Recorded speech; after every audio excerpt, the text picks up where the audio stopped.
बाबा केदारनाथ की यात्रा में दिख रहा है भक्तों का काफी उत्साह। अच्छी व्यवस्था के लिए यात्रियों ने की धामी सरकार की जमकर तारीफ। श्रद्धालुओं ने जिला प्रशासन का जताया आभार।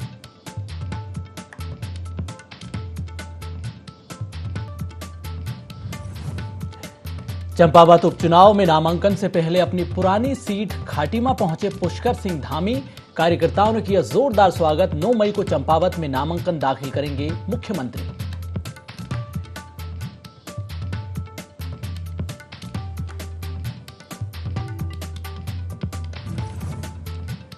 ऋषिकेश श्रीनगर राजमार्ग पर खाई में गिरी कार, 5 लोगों की मौत। एक ही परिवार के सदस्य थे सभी।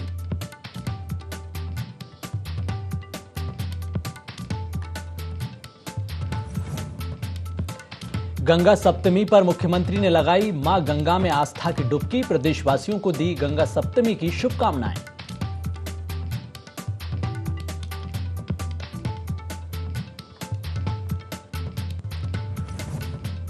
और विधि विधान से खोले गए भगवान बद्रीनाथ के कपाट, हजारों श्रद्धालुओं ने किए दर्शन।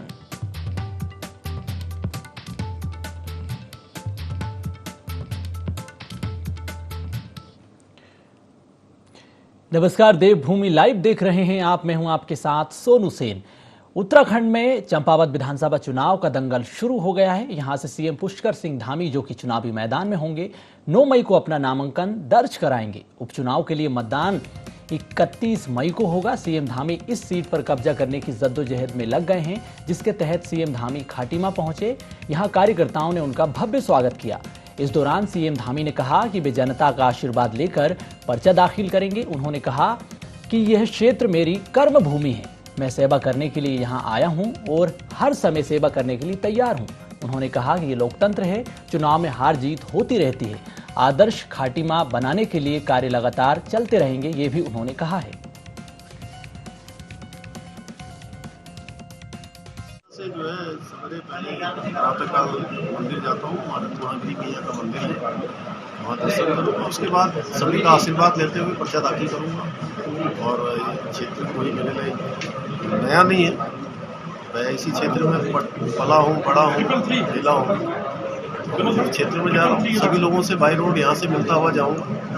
और लगभग 100 किलोमीटर की यात्रा होगी। बाई रोड करूँगा, लोगों से मिलूंगा भी, उनका आशीर्वाद भी लूँगा, सबका समर्थन मांगूंगा, आशीर्वाद मांगूंगा। उनके बीच में सेवा के लिए आया हूँ और तैयार हूँ सेवा करने के। अनुरोध किया है कि कोई भी ऐसा काम न करे। और चुनाव में हार जीत कोई बहुत बड़ा विषय नहीं है, लोकतंत्र है। और इसमें जो जनता का जनादेश है वो हमारे सिर माथे पर है। और इस क्षेत्र में चूंकि ये मेरा धर्म क्षेत्र रहा है, मैं लंबे समय तक इस क्षेत्र का प्रतिनिधि रहा हूँ। सभी कामों को यहाँ पर शुरू किया है, सभी आगे बढ़ेंगे, सभी पर काम होगा, कोई काम यहाँ का रुकेगा नहीं। और चुनाव हार जीत अपनी जगह पर, विकास के काम अनवरत रूप से चलते रहेंगे। और खटीमा जैसे हमारा पहले से एक सपना था कि आदर्श खटीमा बने, नंबर 1 का खटीमा बने, उसके लिए आगे काम किया जाएगा। श्री केदारनाथ धाम यात्रा के सफल संचालन के लिए प्रशासन लगातार कार्य कर रहा है। तीर्थ यात्रियों को जिला अधिकारी मयूर दीक्षित ने व्यवस्थाएं दुरुस्त करने के निर्देश दिए हैं। जिला अधिकारी के निर्देशों के बाद अधिकारियों ने व्यवस्थाएं दुरुस्त की हैं।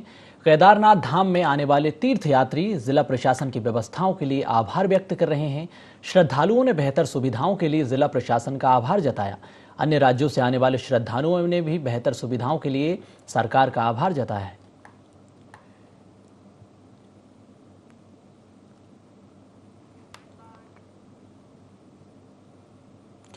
खबरों में आगे बढ़ेंगे। उत्तराखंड के सीएम पुष्कर सिंह धामी रामगढ़ पहुंचे। यहां पर उन्होंने रविंद्रनाथ टैगोर की 161वीं जयंती पर आयोजित कार्यक्रम में शिरकत की है। ये कार्यक्रम, आपको बता दें कि बड़ी संख्या में पदाधिकारी भी मौजूद रहे। कार्यक्रम का आयोजन शांति निकेतन ट्रस्ट फॉर हिमालय ने किया। इस मौके पर संयोजक प्रोफेसर अतुल जोशी, विधायक राम सिंह केड़ा, पूर्व विदेश सचिव शशांक सहित अन्य लोग मौजूद रहे हैं। कार्यक्रम के दौरान सीएम धामी ने विश्व भारती केंद्रीय विश्वविद्यालय के प्रथम परिसर का भूमि पूजन किया।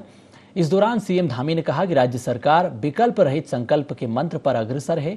पीएम मोदी के नेतृत्व में सरकार जन कल्याण की योजनाओं के साथ काम कर रही है। साथ ही प्रदेश का चहुमुखी विकास हो रहा है।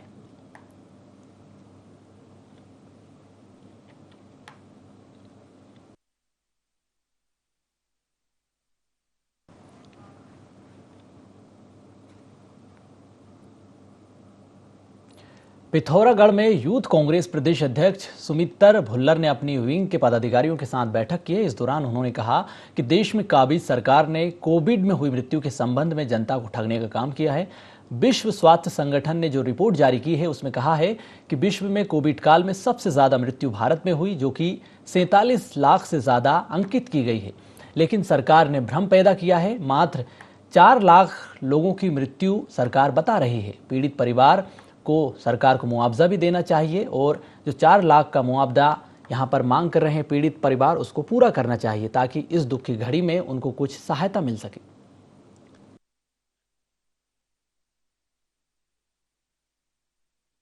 सरकार ने कोविड के दौर में जब लोग सड़कों पर मर रहे थे, लोगों को स्वास्थ्य सुविधाएं नहीं मिल पा रही थी, पूरे देश के नागरिक परेशान थे, लोग अपने प्रियजनों को लगातार खो रहे थे, उस समय लगातार सरकार अपनी छवि को बचाने के लिए आंकड़ों को कम करके पेश कर रही थी। जो WHO की रिपोर्ट आई है विश्व स्वास्थ्य संगठन की, उससे सरकार का झूठ उजागर हो चुका है।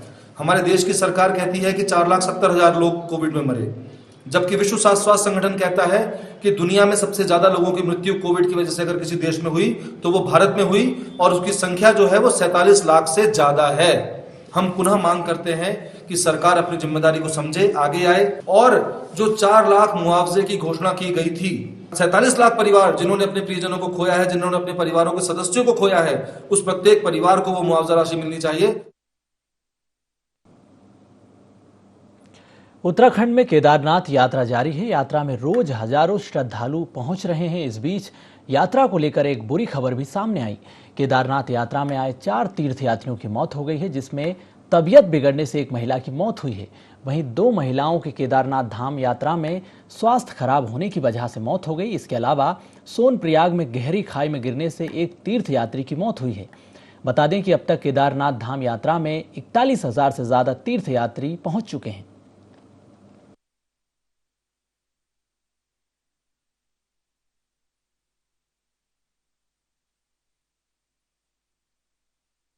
अभी जो लाइन है यहाँ पर खूब भीड़ है यहाँ पर, और इस भीड़ में जब हम कहते हैं कि ये लाइन लगी है, जब बारिश होती है तो बारिश होने के साथ साथ यात्री लोग भीग जाते हैं। जब भीग जाते हैं तो उनको फिर मेडिकल प्रॉब्लम्स की समस्याएं जो है ना ज़्यादा आती हैं।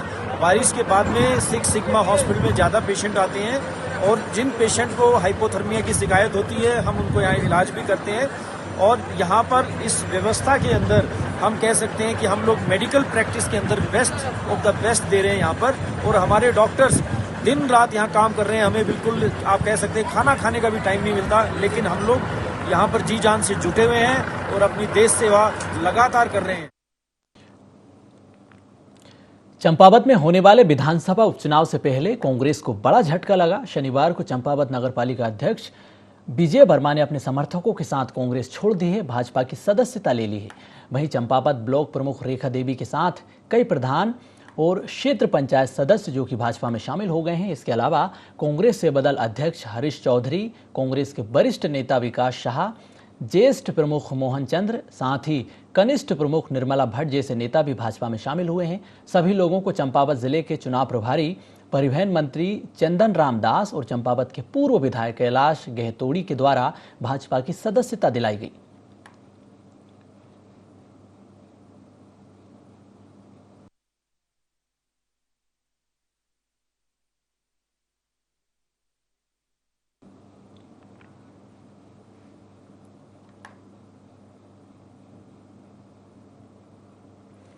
आम आदमी पार्टी की कार्यकारिणी ने गंगा पूजन किया है, जहां पर मां गंगा का आशीर्वाद लेते हुए उत्तराखंड निर्माण का संकल्प दोहराया गया।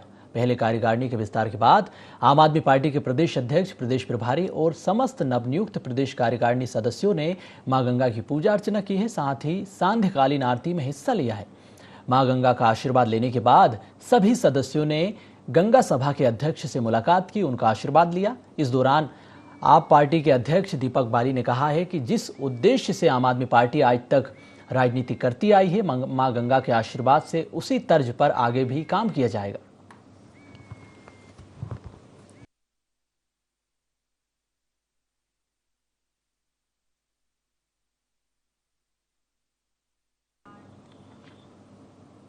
गदरपुर में उधार लिया गया कर्ज ना देना पड़े, इसलिए दो शातिर लोगों ने कर्ज देने वाले के खिलाफ ही गोलीकांड की साजिश रची। वहीं शातिर ने अपने ही रिश्तेदार से खुद पर गोली चलवा दी। उसकी मंशा थी कि कर्ज देने वाले को ही झूठे मामले में फंसा दिया जाए। पुलिस द्वारा गहनता से जांच की गई तो पड़ताल से सच्चाई सामने आई। पुलिस ने 2 लोगों को हथियार सहित गिरफ्तार कर लिया है, जबकि एक अन्य पुलिस की गिरफ्त से बाहर है। गोलीकांड का खुलासा करते हुए एसएसपी उधम सिंह नगर ने बताया है कि पुलिस ने मुकदमा दर्ज कर मामले की जांच शुरू कर दी है। वहीं गदरपुर पुलिस को 24 घंटे के अंदर ही घटना का खुलासा करने के लिए पीठ भी थपथपाई गई है।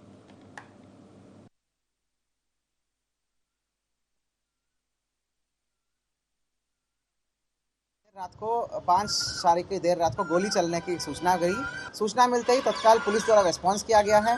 मुकदमे में इन्होंने नामजद करा दिया कि डॉक्टर जाकिर है केला केड़ा का और दूसरा कौन है शाहिद। ये दोनों नामजद कराया कि इन्होंने हमको गोली मार दिया। हमारे मोसेरा मतलब यूसुफ फिलहाल रेफर हुआ है और आज की डेट में पहले इधर रुद्रपुर में, वहाँ से बरेली से लखनऊ रेफर हुआ है।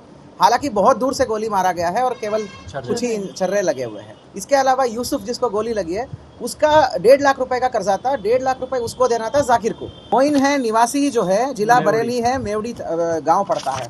उसको बुला के उससे कट्टा वट्टा मंगाया और दूर से यूसुफ को गोली लगा दिया। टेक्निकल सर्वेलांस और मैनुअल रूप से सही को सही और गलत को गलत ठहरा के इन्होंने जो नामजद लोग थे उनका भूमिका बिल्कुल साफ कर लिया है और इस कॉन्स्पिरेसी का अनावरण कर लिया है। विधायक बिक्रम सिंह नेगी ने गढ़वाल मंडल विकास निगम में अधिकारियों के साथ समीक्षा बैठक की है। बैठक में आए ग्रामीणों ने अपने क्षेत्र की समस्याएं बताई। बैठक में सड़क, शिक्षा, स्वास्थ्य, पशुपालन, विद्युत, लघु सिंचाई की समस्याएं सामने आई है। बैठक में विधायक ने सभी विभागों के अधिकारियों को जनता की समस्याओं के निराकरण के निर्देश दिए हैं। जिला पर्यटन अधिकारी के ना आने पर भी उन्होंने नाराजगी जताई है।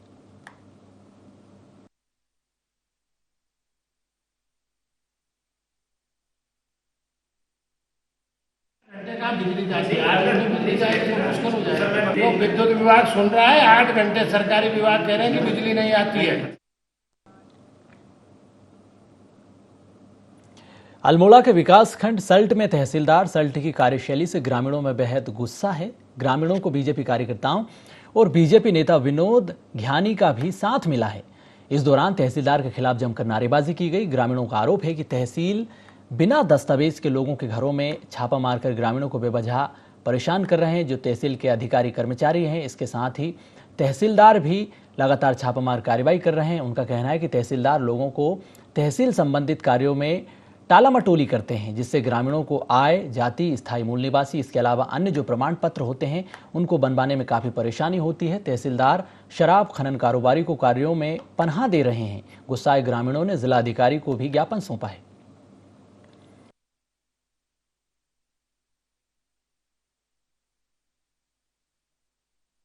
सल्ट तहसील में आज हम लोगों ने ज्ञापन दिया। सभी लोगों ने, ये हमारे सल्ट तहसील में तहसीलदार साहब हैं।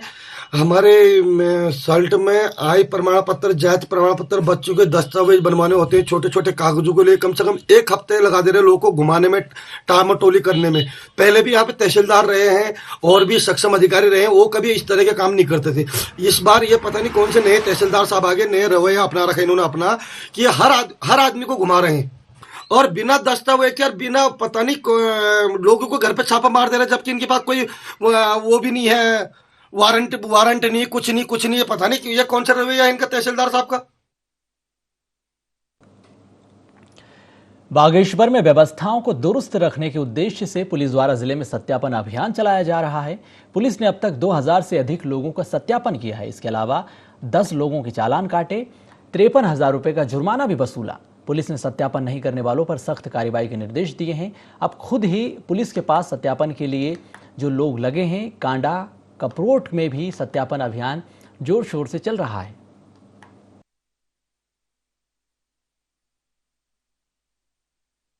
जनपद में भी हमने इसमें पुलिस ने जागरूकता के साथ साथ सत्यापन अभियान चला रखा है और अब तक जो है इसमें हमारे यहाँ 2000 लोगों का हमने इस दौरान सत्यापन किया, जिसमें किराएदार हैं, फल वाले, ठेड़ी वाले हैं, इसी तरह से और जो बाहर से अचानक आ जाते हैं लोग, ऐसे सभी लोगों को हमने चिन्हित करके 2000 से ज़्यादा लोगों का सत्यापन कर चुके हैं। और उसमें से बाकी के डिटेल्स जिनके ठीक पाए गए, उनके अतिरिक्त जो है 200 लोग ऐसे थे जिनके डिटेल्स उतने प्रभावशाली या ठीक समय पे नहीं जिन्होंने उपलब्ध कराया, उनका हमने चालान भी इसमें कार्रवाई करी है। ट्रैफिक अव्यवस्थाओं से निजात पाने के लिए नैनीताल पुलिस को नया साथी मिल गया है। एक स्नेकर से पुलिस वाहन स्वामी की जरूरी जानकारी एकत्र की जाएगी। ट्रैफिक व्यवस्थाओं को बेहतर रखने के लिए पुलिस लगातार एक्सपेरिमेंट कर रही है। इसी के तहत अब पुलिस नए प्लान को फ्लोर पर उतार रही है। इस स्टिकर को अगर कोई वाहन पर लगाता है तो उससे गलत जगह गाड़ी पार्क की है तो दूसरा व्यक्ति स्कैनर के माध्यम से वाहन मालिक से संपर्क कर सकता है। इससे गाड़ी को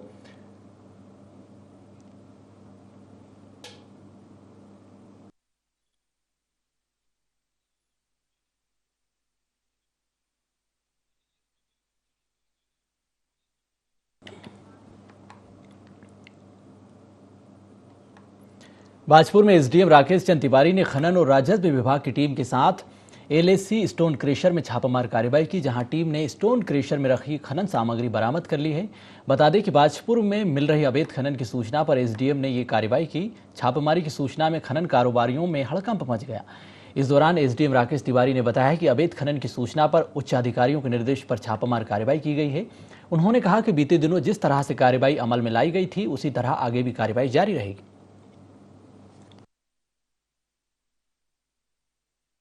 अधिकारी महोदय के निर्देश भी हैं कि जहां स्टॉक ज़्यादा है उसको देख लिया जाए और यह जो बिना परमिशन के कहीं भंडारण हुआ है तो उसी के क्रम में हम लोग आए हैं यहाँ और अभी स्टॉक की नापजोख हो गई है संयुक्त रूप से खनन विभाग और राजस्व विभाग के द्वारा। तो अभी उसकी पैमाइश की जा रही है। पैमाइश के बाद देखते हैं जो भी परमिशन से ज़्यादा होगा उस पर कार्रवाई की जाएगी और कार्रवाई के पश्चात डीएम साहब को रिपोर्ट प्रेषित की जाएगी। सरोवर नगरी नैनीताल और उसके आसपास अचानक मौसम ने करवट बदल ली, जिसके बाद बारिश के साथ ओलावृष्टि हुई है, जिसके चलते जनजीवन अस्त व्यस्त हो गया। स्कूल से आने वाले नौनिहालों को परेशानी का सामना करना पड़ा। नालियों के बंद हो जाने की वजह से भी सड़कें जो है तालाब में तब्दील हो गई। गंदा पानी झील में जा घुसा। सुबह से ही आसमान में धूप के साथ ही बादल मंडरा रहे थे। समय बीतने के बाद अचानक मौसम ने करवट बदली है। तेज हवाओं सहित बिजली की गड़गड़ाहट के साथ बारिश और ओलावृष्टि हुई। पर्यटकों और स्थानीयों ने होटल दुकानदारों से शरण ली है। साथ ही ओलावृष्टि होने से तापमान में भी भारी गिरावट आई।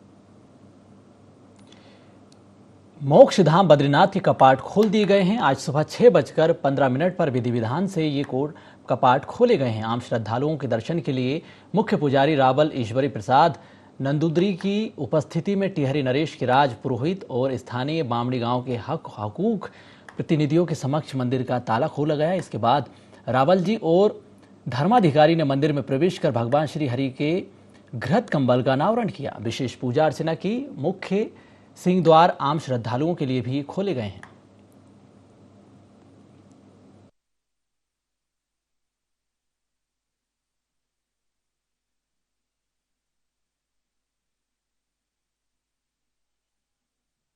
आज भगवान जी के दर्शन हुए हैं साथ नारायण के वो वैकुंठ धाम में बहुत ही आनंद की अनुभूति हुई है और इतना अच्छा माहौल है। बद्री नारायण के जयकारे अंदर बाहर लग रहे, देश विदेश से बहुत सारे यात्री आए हुए हैं। सैलाब देख करके मन में बड़ा उत्साह उत्पन्न हो रहा है। बहुत अच्छा लग रहा है। मंदिर के अंदर बाहर जयकारे के नारे लग रहे हैं। लोग प्रभात में लगभग 2:30 बजे से और सुदूर लाइन पे लगे हुए हैं और सिस्टम से भीतर दर्शन चल रहे हैं। भगवान की मूर्ति की में सरस्वती देखी हमने, भगवान के अखंड दीप जलता हुआ देखा हमने और तत्पश्चात यात्रियों को दर्शन करते हुए संतुष्ट होते बाहर आते हुए देख रहे हैं। मन प्रसन्न है। बहुत ही हर्ष और खुशी का पल है 2 साल से जो कोरोना संकट के कारण पूरा एक किस्म से सिस्टम रुका हुआ सा था, इस बार आप देख रहे हैं जब चारों धामों के कपाट खुले हैं, चाहे यमुनोत्री में हो, चाहे गंगोत्री में हो, चाहे केदारनाथ में हो, और आज यही दिव्य और भव्य नज़ारा हमें इस भूवैकुंठ बद्रीनाथपुरी में दिखाई दे रहा है। चारों तरफ आप देख रहे हैं लोग हैं और लोगों में एक बहुत हर्ष और उल्लास है। सभी चाहते हैं कि अब सब जो पुराने संकट रहे सब खत्म हो और अब सभी सुखी रहें और पूरे विश्व में सुख शांति रहे, भारत विश्व गुरु बने, समृद्ध राष्ट्र बने, ऐसी मंगल भावना के साथ सब लोग यहाँ पर एकत्रित हैं। रुद्रप्रयाग के केदारपुरी में भी बड़ी संख्या में भक्त पहुंच रहे हैं। यहां पर रक्षक भूकुंठ भैरवनाथ के कपाट खोल दिए गए हैं। ऋचाओं और मंत्रोच्चारण के साथ ही भगवान के कपाट खोले गए हैं। सैकड़ों श्रद्धालुओं ने यहां पर पूजा अर्चना की है और भैरवनाथ से कई कामनाएं मांगी। भैरवनाथ को केदारपुरी क्षेत्र का रक्षक माना जाता है और कपाट खुलने के बाद ही बाबा केदारनाथ मंदिर में विधिवत पूजा अर्चना के साथ ही आरती शुरू किए जाने की भी परंपरा है।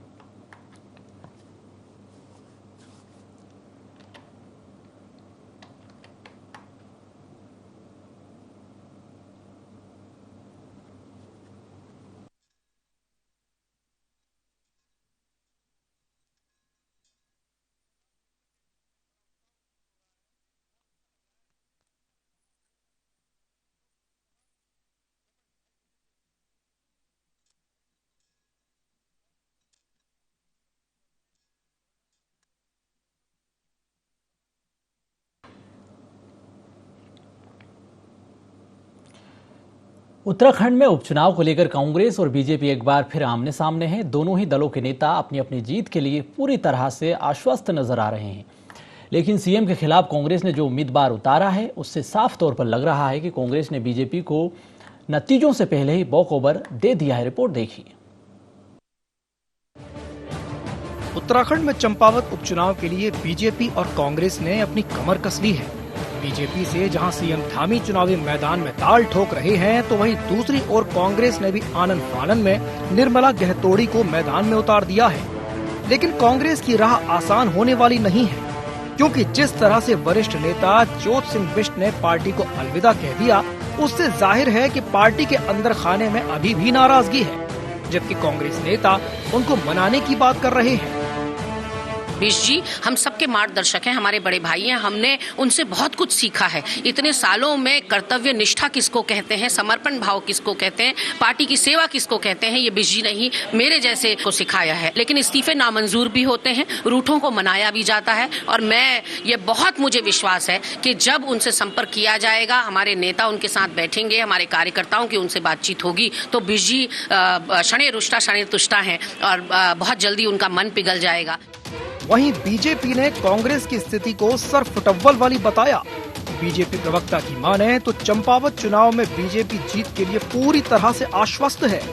बीजेपी संगठन ने सभी कार्यकर्ताओं को अपनी जिम्मेदारी पहले ही बांट दी है और कांग्रेस के दावे एक बार फिर चंपावत चुनाव में हवा हवाई ही साबित होंगे। देखिए, कांग्रेस एक कंफ्यूज पार्टी है। कांग्रेस का जो आला नेतृत्व है वो कंफ्यूज है, इसलिए कांग्रेस के तमाम जो प्रदेश के नेता हैं वो समझ चुके हैं कि कांग्रेस का न भविष्य है, न कांग्रेस के पास नेता है, न नेतृत्व है।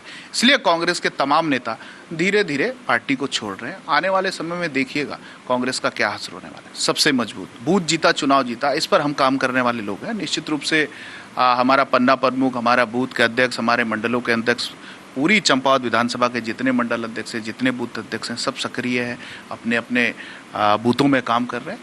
एक प्रचंड जीत के साथ भारतीय जनता पार्टी उस सीट को जीतने वाली है। चंपावत उपचुनाव के लिए जहां खुद मुख्यमंत्री प्रत्याशी है, वहीं कांग्रेस ने भी अपना प्रत्याशी घोषित कर दिया है। लेकिन जिस तरीके से ज्योत सिंह बिष्ट ने पार्टी को अलविदा कह दिया, उससे साफ तौर पर यह लग रहा है कि कांग्रेस के जो वादे हैं वो खोखले नजर आ रहे हैं। वहीं भारतीय जनता पार्टी की बात करें तो भारतीय जनता पार्टी साफ तौर पर यह कह चुकी है कि कांग्रेस डूबता हुआ जहाज है और आने वाले चुनाव में बीजेपी कांग्रेस को बड़ी शिकस्त देगी। देहरादून से कैमरा पर्सन मयूर उपाध्याय के साथ IND24 के लिए कैलाश बिष्ट। फिलहाल खबरों में इतना ही। मुझे दीजिए इजाजत। आप देखते रहिए IND24।